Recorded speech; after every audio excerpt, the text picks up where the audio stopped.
Welcome back to the Grease Goblins YouTube channel. Today's video, we're going to be doing Sansa VII, A Clash of Kings, and really the final chapter of the Battle of the Blackwater. As we see the conclusion through Sansa's eyes as we're informed of what was really happening in the background of Tyrion's last chapter. And so let's dive in, let's not waste any time, and get into Sansa VII. Page 649 starts with Sir Lancel Lannister telling the Queen the battle is lost, and she absently turns her empty wine cup, telling him to inform her brother. It's almost this sense of just almost numbness that Cersei has. She's already accepted in her mind that they're going to lose the battle, and that possibly she's going to lose her life along with possibly Joffrey at this point as well. And the worst thing about it, and something we're going to see a pretty good character arc from Lancel from the beginning of this book now to the end, is Cersei was responsible for having Joffrey taken from the battlements and prompting things to go even worse inside of King's Landing as a whole. Sir Lancel says that likely Tyrion is dead, and that Sir Lancel himself appeared bloodied and wounded when he arrived, as he's taken an arrow wound. And at this point, Tyrion hasn't been seen for a while. The last time he was reported being seen was on the bridge of boats when it collapsed, and that also Sir Mandon is likely dead. And to add to the chaos and confusion of the battle, the Hound cannot be found. At this point, this is dire news. Some of the most prominent defenders, being the Kingsguard and Tyrion, well, some of them are missing and others are probably dead. At this point, the battle has completely flipped against the Lannisters, and it seems like the battle is over. Sir Lancel angrily questions why Joffrey was brought back to the castle, saying the gold cloaks lost heart and fled when they saw the king leave. And can you really blame them? And that's what George has been foreshadowing this whole time, talking about how the gold cloaks are not loyal and they're not even that well trained. If the battle seemed to be turning against them, or something like Joffrey leaving the battle happened, that would mean that the gold cloaks would likely turn on Tyrion. And that's exactly what happens here. And like I said, can you really blame them? You know, you see the king, the person you're supposed to be fighting for, basically fleeing the field of battle. What does that mean for you? You know, I'm not going to risk my life for a king that's not willing to do the same. And that's the whole part of this that Lancel's trying to explain to Cersei, that even though the battle was already not looking great, especially once Tyrion, in their eyes, goes missing because there's been no reports of him, but when you pull back the king, you basically just have a death sentence on your ability to win, because now everybody is already believing they've lost because of the king retreating. Lancel says the Blackwater is filled with wrecks, fire, and corpses, and claims they might have held if not for that decision. And that is true. At this point, remember, when we end Tyrion's last chapter, the Lannister forces, for the most part, have not allowed many of Stannis' men to even get to the castle at this point. A lot of that has been well defended. If Joffrey was still there, if the Lannister forces kept fighting at their hardest, there's a possibility that they could have continued that battle. But now, once Joffrey has fled, the fight has kind of gone out of King's Landing. Osney Kettleblack then interrupts, reporting that fighting is now happening on both sides of the river, and there is confusion among Stannis' forces. At this point, it seems like maybe there's some infighting going on with Stannis' men, or possibly you could come to the idea that maybe that the mountain clansmen that's, you know, Tyrion had in the wood possibly could be disrupting Stannis. But as of right now, there's just a lot of confusion, and this is what happens in war and in battle when there aren't things like radios. There isn't a lot of easy communication. You're going off of a lot of word of mouth, and then by the time information even gets to Cersei, you know, things could have changed in that time in which a messenger got to her. And so that's kind of the confusing parts of war. If you even look back to American history, I'm American, so I reference it a lot, but the American Revolution or the Civil War, there is a lot of times when battle commands are not followed through, and a lot of that is usually because of communication, all that kind of stuff. Osney reports renewed attacks on the Kingsgate, though, and that widespread desertion has occurred, with men killing their own officers. The city is on the brink of collapse. He adds that the mobs are fighting to escape through other gates, and that Flea Bottom has erupted into a drunken riot. Sansa thinks that it has finally happened. Joffrey is going to lose his head, and with Joffrey's head, she will lose hers as well, likely to Ilyn Payne, like what she was told in the last chapter that she had. She looks for Sir Ilyn Payne, sensing he is nearby, even though she cannot see him. Sansa fears she will not escape, and that her head will be taken as well. And Sansa is right to do so. Right now she is a hostage of the Lannisters, and the Lannisters are losing. At this point, why let Sansa live? That's really what Cersei was telling her in the last chapter. And so in a lot of ways, it's a lose-lose situation for Sansa, because either the Lannisters win and she remains a hostage, or the flip side of that is she's likely going to be executed by the Lannisters if they're losing as well. As we get into page 650, calmly the Queen orders Osfryd Kettleblack to raise the drawbridge and bar Maegor's holdfast, allowing no one in or without her leave. At this point, Cersei is realizing that they've lost, but they can at the very least try and maybe hold out for a little bit of time, maybe praying that Tywin would come to their aid or something along those lines. But given the way Cersei is acting, you can tell she's very withdrawn, that she's already kind of accepted her defeat and the possibility of her death coming very soon. When Cersei is asked about the women who had left to pray, she dismisses them, saying they chose to leave her protection. She asks where Joffrey is and is told he is at the gatehouse trying to command the crossbowmen amid a hostile mob. Cersei orders that Joffrey be brought inside Maegor's immediately. Cersei wants to protect her golden child and Joffrey, but she's not realizing by doing so she's actually making it more likely that he's going to die. Now, we know that there is a Tywin and Tyrell force that are going to save the day, more or less, along with, Tyrion's actions buying time for them. But at the same time, if that wasn't the case, and based on what Cersei knows, her continuously having Joffrey retreat is just making men turn against them. And that's exactly what Lancel tells her. He angrily protests, warning it will cause another disaster like the Mudgate, and insisting the king should remain where he is, and that Lancel will even look after Joffrey and make sure that he isn't hurt. But Cersei asserts her authority as Joffrey's mother and orders Osfryd to act at once. Osfryd and his brother leave hurriedly as guests begin fleeing the hall, with women crying, praying, or drinking. Sir Lancel pleads that if the castle falls, Joffrey will be killed anyway, as he continues to offer to stay with him. And that's the other part of it, is Lancel's trying to assert that Joffrey is the king. He should act like it. Instead of hiding when the things get difficult, he should be leading, like so many other kings that we see in this war, like Robb, like Stannis. Joffrey is not doing that at all. He's letting other people die for his cause. And yes, Joffrey is extremely young, but he still should be at the very least shown as being present with his men as they try to defend the castle. And that's what really Lancel's trying to argue. The same ideas that what Tyrion was kind of arguing as well. Cersei has had enough and strikes Sir Lancel's wound with her palm, causing him to cry out, and sweeps from the room. She ignores Sansa entirely, making Sansa fear Sir Erlen will kill her without Cersei even noticing. Sansa, in a lot of ways, has just gotten a blessing. Cersei seems to have completely forgotten about her, and you can understand why. Cersei is coming to the realization of her life is probably coming to an end. The life of her child in Joffrey is coming to an end. Likely, Myrcella and Tommen, especially in Tommen's case, once found, could be executed and killed as well. Everything is falling apart that Cersei, in her mind, she believes that she built. And at this point, Sansa is just a very low priority. It kind of shows you how much Cersei thinks of Sansa in a lot of ways. But this is going to cause the next issue, because like we talked about with Joffrey, when Joffrey starts to flee, it's going to make a lot of soldiers, people who are fighting for him, turn against him. The same is true with Cersei, because with all these ladies that are here and the people that are here, as soon as they see that Cersei is basically fleeing, yeah, it's going to be upheaval even in Maegor's holdfast in general. Panic spreads across the remaining guests with cries that the battle is lost and that the queen is fleeing, and they are exactly right. But Sansa, trying to play the queen role, and she does a very solid job at it, tries to bring down the temperature a bit. Sansa finds herself alone on the dais and debates whether to stay or run after the queen. She rises and tells the crowd not to be afraid, saying the drawbridge is raised and Maegor's is the safest place in the city. Women demand to know what has happened and ask about their loved ones, but Sansa reassures them that Joffrey is back at the castle and unhurt and that the fighting continues. She lies that the queen will return soon in order to calm them down. And I really think this shows Sansa could have been a very competent ruler in terms of being able to understand how you need to be with the public at large. This is something Cersei struggles with. Whereas Sansa understands how to try and keep people calm, try and keep everything under control. As she even goes a step forward, trying to lighten the mood by having Moon Boy make them laugh. And he'll do all sorts of, jester type stuff.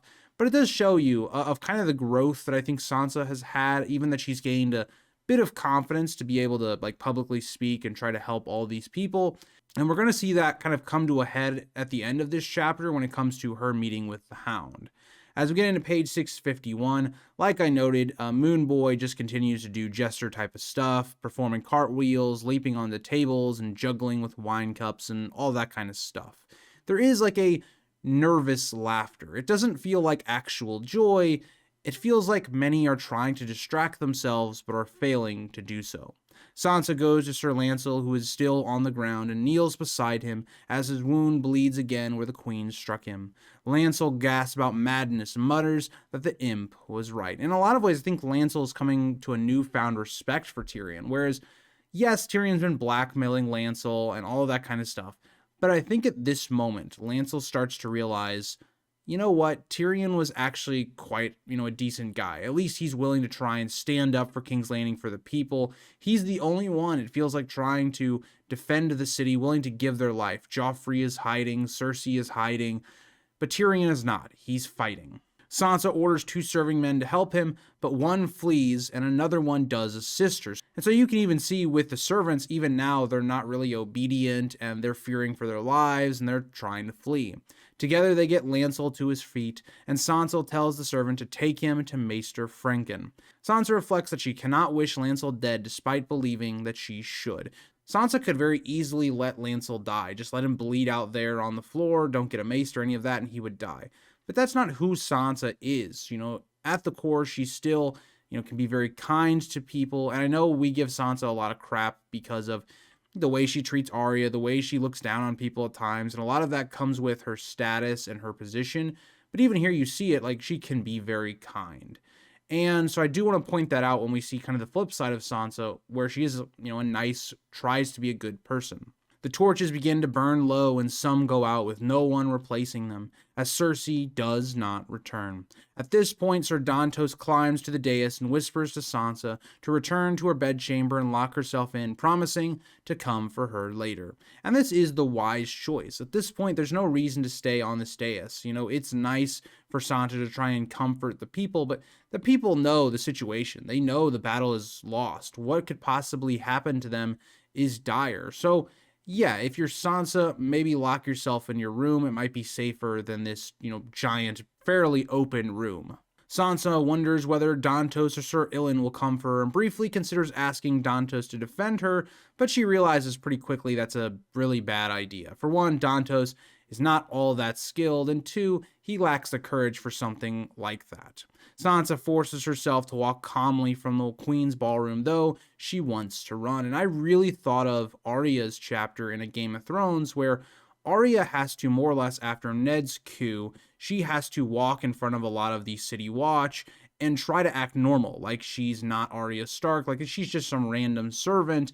And it's one of the most frightening moments for Arya of the story up to this point, because she has to be so brave. She has to take Syrio's lessons. And in a lot of ways, Sansa right here, in a different way, is also having to be very brave. She's having to try and act like nothing is wrong, like this is normal. But in a lot of ways, she wants to flee, she wants to run. Yes, she is scared, but she can't show it. But once she gets to the steps, she runs until breathless and dizzy. A guard bumps into her, spilling stolen valuables down the stairs, and ignores her once he sees she is not interfering. Exactly like Cersei said, that as the battle goes on, and if things turn against them, all their servants will turn on them, people will be out for themselves, and will even resort to stealing and things like that. Sansa reaches her dark bedchamber, bars the door, and goes to the window. When she pulls back the drapes, she is struck by the sight of the sky. The southern sky glows with shifting colors from the fires below. Green wildfire and orange flames reflect across the clouds, flaring and fading rapidly. Embers drift through the air like fireflies, and the air smells burnt like an overboiled soup kettle. Now, something that Sansa doesn't realize at this moment is the Hound is in the same room with her, so some of the smell she's actually smelling is probably also because of the Hound, not just the window. But you also got to be thinking of the horrifying sight Sansa is seeing. She doesn't know what's been happening during the battle in terms of visually. She's been able to hear it from others. Maybe she can try and visualize what's happening, but nothing's going to prepare you from looking out your window, seeing tons of ships destroyed, There's smoke everywhere. There's wildfire and regular fire going rampant. There are corpses everywhere. Now, she's far enough away. She probably doesn't see a lot of the corpses, at least in terms of distinctively. She might see little black specks or whatever. But it's a horrifying sight for Sansa to see. But at this, we get to page 652. Sansa backs away from the window toward her bed, telling herself she will sleep and wake to a new day. And that's what most people seem to do in terms of stress. When we are extremely stressed out or a traumatic event has happened to us, you think that you can just sleep those things away and just avoid any conflict, anything like that. And that's not very healthy at all. It just prolongs that problem.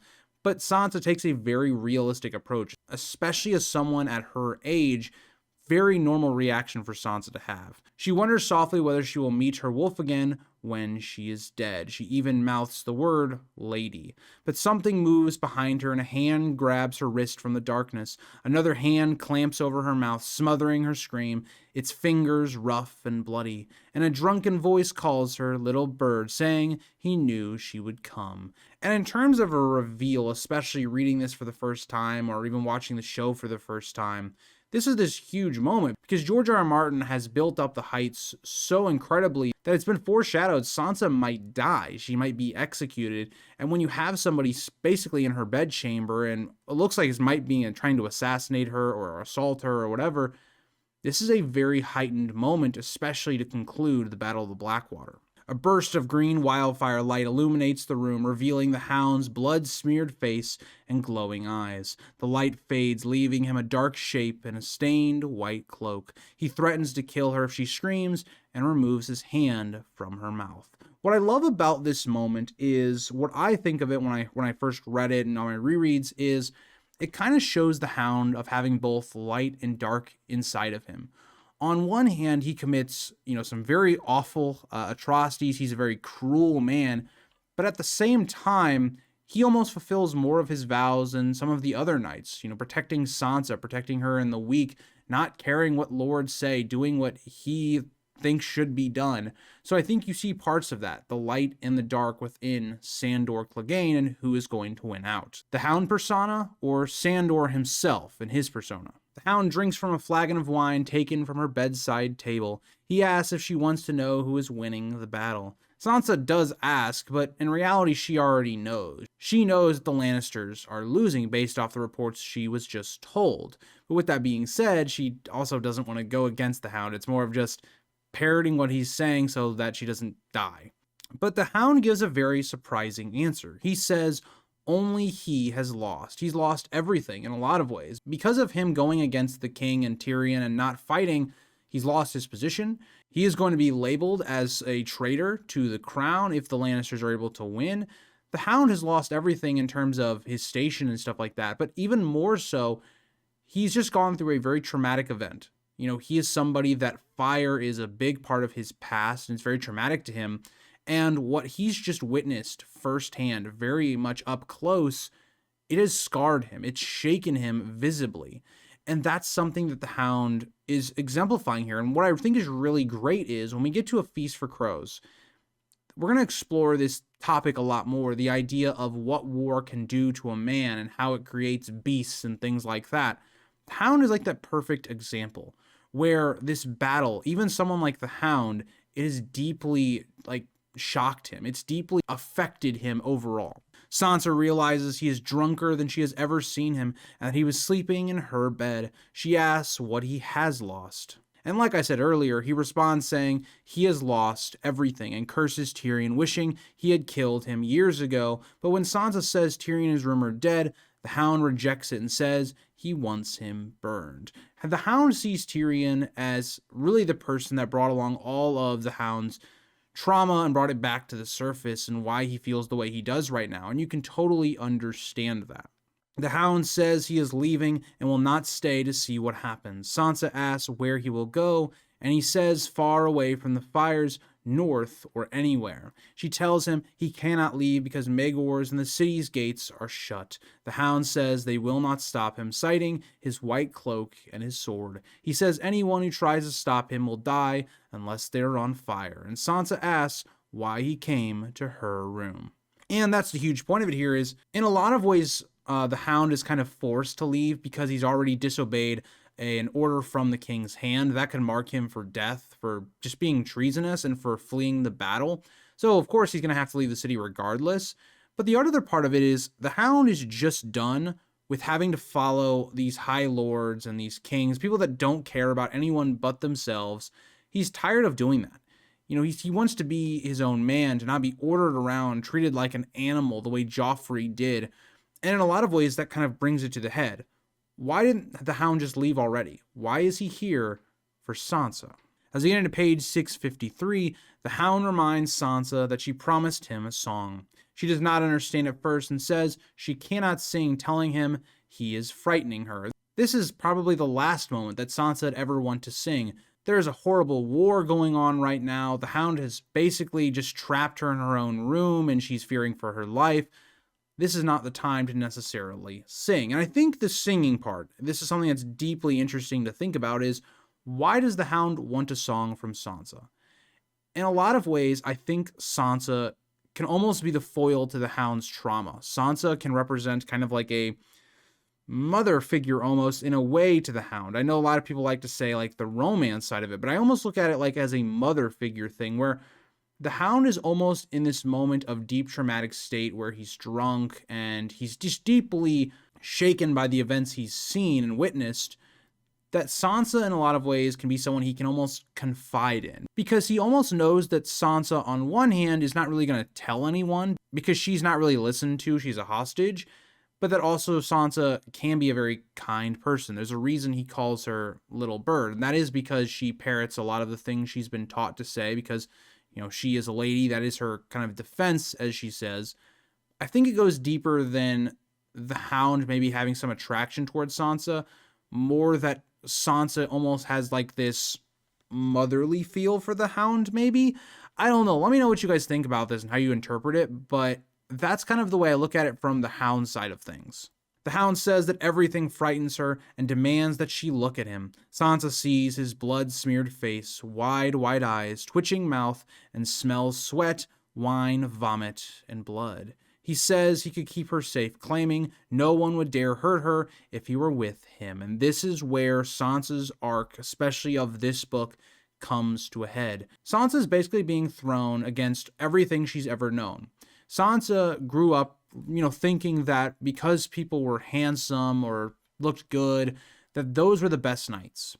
And the Hound comes to her room looking the opposite. He looks foul, he's not handsome, he looks very ugly, he has vomit smell on him. He is not the person that is your typical knight hero of the story, but yet he's the only true person trying to help her, save her, get her out of King's Landing. And I know Dontos has promised that, but we know that's for a different motivation for Littlefinger. Here is the one true chance that Sansa has to escape, and she's going to turn it down. He pulls her closer, making her think he might kiss her, and she closes her eyes, unable to fight him. And this gets to now Sansa's perspective, because as we go forward, Sansa, for some reason, is going to believe that the Hound kissed her. Now, this could be simply that George maybe got confused in his writing. I don't think that's the case at all. I made a video on this on my main channel. I believe that this was kind of like a defensive mechanism that Sansa's going to use in the future of this kiss so that she can forget everything else that's happened to her, whether that's trauma from Joffrey, whether that's trauma from even this moment where basically the Hound is going to put a blade to her throat and threaten to kill her.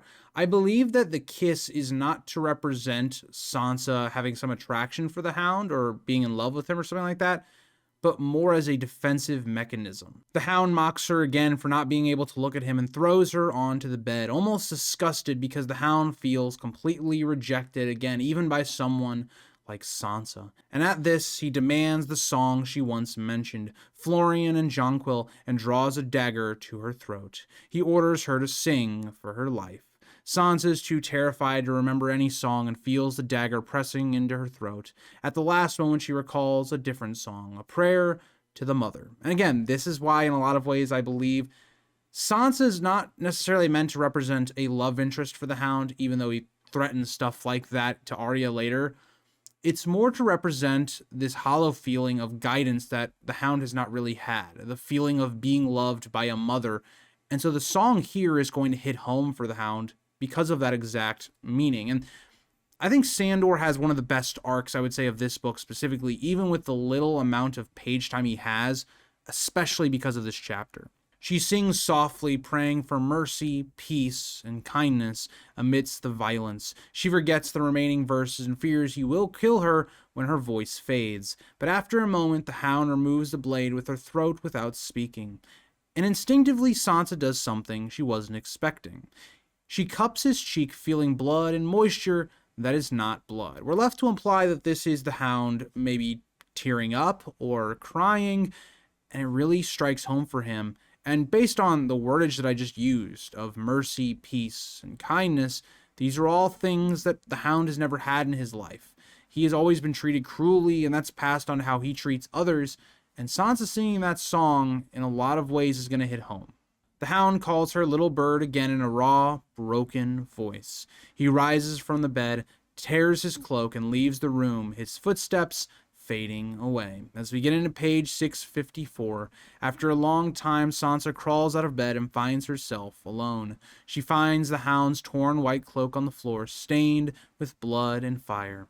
Outside, the sky is darker, with only faint green remnants of wildfire against the stars. And I want to point this out here is, you look at Sandor, and the white cloak is supposed to represent chivalry and being a great knight. And it's a little bit poetic that he leaves that behind for Sansa, who's still lingering behind the idea of true knights and all this kind of stuff, and that maybe Dontos will be her salvation when the Hound, who is her best chance to get out of King's Landing, has now left. A cold wind bangs the shutters, and Sansa wraps herself in the cloak and shivers on the floor. She cannot tell how long she stays there before hearing a distant bell ringing across the city. More bells join in, their sounds spreading throughout King's Landing. Sansa goes to the window at the first light of dawn appears in the east. The red keeps bells, and the bells of the great sept of Baelor ring together in a swelling, joyful thunder. These bells are not ringing for defeat or because of a king being dead. They're ringing because of something good. And that's something that Sansa picks up on right away, which is quite weird given if you haven't read the story before, if you hadn't seen the show. It seems like everything was going wrong for the Lannisters, so why is there this happiness? Sansa remembers the bells ringing when King Robert died, but recognizes this sound is different. She hears shouting in the streets that sounds like cheering, but at this, Sir Dontos bursts into her room, drunken and jubilant, grabbing her and spinning her around. He is incoherent with joy, and Sansa is left breathless and dizzy. She demands to know what has happened. At this, we're still left baffled. What has truly happened? People are now happy, while as a few hours earlier, they were in a panic. They were trying to flee the city. Now there's cheering, and Dontos now comes in also extremely happy. What actually happened? Sir Dontos declares the battle is over and says the city is saved. He claims Stannis is dead or fled, that his host is broken, and that the danger has passed. He urges celebration, saying this means Sansa is safe. As Sansa demands a clearer explanation, as both us, the audience, and Sansa are very confused by this. What happened? It seemed like everything was over. Sir Dontos says Stannis was attacked from the rear while fighting by the river. He claims Stannis' men barely fought, with many bending the knee and shouting for Renly. Shouting for Renly? What does that mean? Renly has been dead for a good amount of time now. Why would Stannis' men abandon him? What caused that? Who attacked him in the rear? It can't be Robb, he's in the west. Tywin was said to be in the Riverlands, but we do know he was kind of fleeing from the Riverlands. Who is possibly attacking Stannis that caused his own defeat? Sir Dontos says the same story comes from Osney Kettleblack, Sir Osmond, Sir Balin's men, and the Goldcloaks. He tells Sansa they have been delivered and the city safe. And in a lot of ways, this comes at a hollow note for Sansa, because it just means her resumed captivity as a hostage. It's not exactly good news for Sansa. But as we get into page 655, Sir Dontos says the attackers came up the Rose Road and along the riverbank, marching through the burned fields Stannis had left behind. Ash rose around their boots, turning their armor gray, but he marvels at the bright banners, the golden rose and the lion, Marbran's tree, House Rowan. Tarly's huntsmen, red wines, grapes, and Oakhart's leaf. He says all the Westermen marched along with full power of Highgarden and Casterly Rock. Lord Tywin had commanded the right wing north of the river, with Randall Tarly in the center and Mace Tyrell on the left. But the real thing that broke Stannis was the vanguard, charging through them like a lance through a pumpkin. Every man in the vanguard fought fiercely, howling as they advanced. Sir Dontos builds suspense over who led the vanguard. So let's break this down for a second. So going back to Tyrion's last chapter, he saw basically the start of this as Tywin arrived.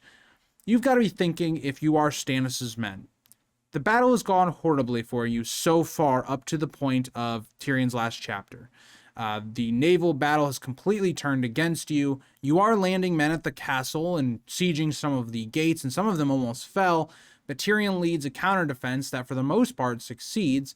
And then in the battle of the boats, or the ships, also Tyrion wins there as well, as the bridge is broken. So Stannis' men are at an all-time low in terms of morale. They've been thwarted by Tyrion at every turn. And as it seems like maybe they have a chance with Tyrion going down, you have a whole new army that arrives, one that dwarfs your own.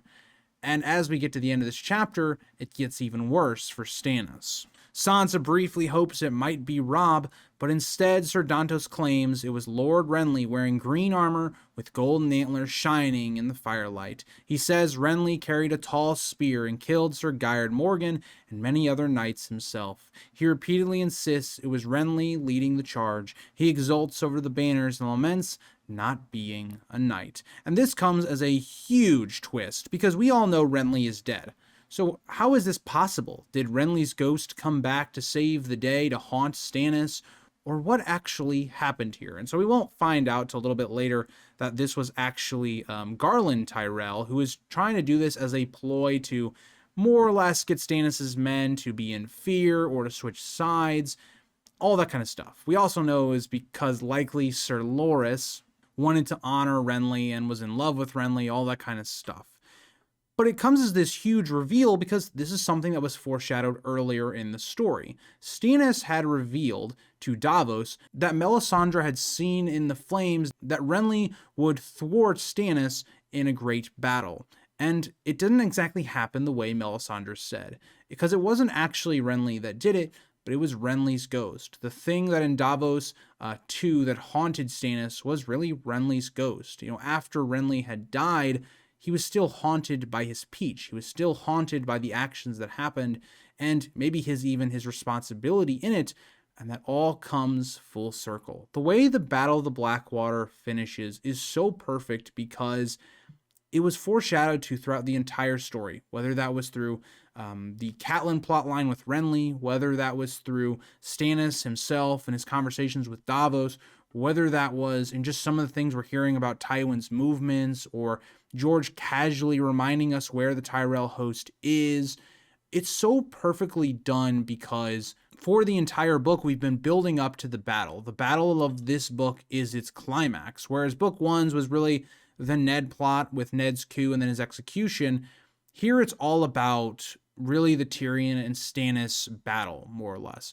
And it comes as this big moment where Tyrion isn't going to get any of the glory for this battle, even though he was the one that really won the battle. Because if Tyrion had not been able to delay Stannis' army for so long, things could have gone completely different.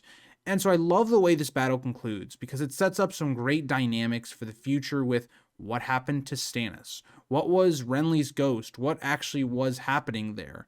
What is the future going to look like for Tyrion if he's going to survive his injury and that dynamic with now his father returning, and Tyrion's loss of power, which we'll really explore in Storm of Swords. So thank you guys all for watching. I really enjoyed this section of the story. It's one of the many reasons why I love A Clash of Kings so much, because everything ties together so perfectly and climaxes at this moment. So thank you guys all for watching. I really hope you guys are excited as we continue on. And we've now gotten to the point where basically we don't have any more repeat POV chapters for the rest of the book. Sansa will have one last POV chapter, as well as Tyrion.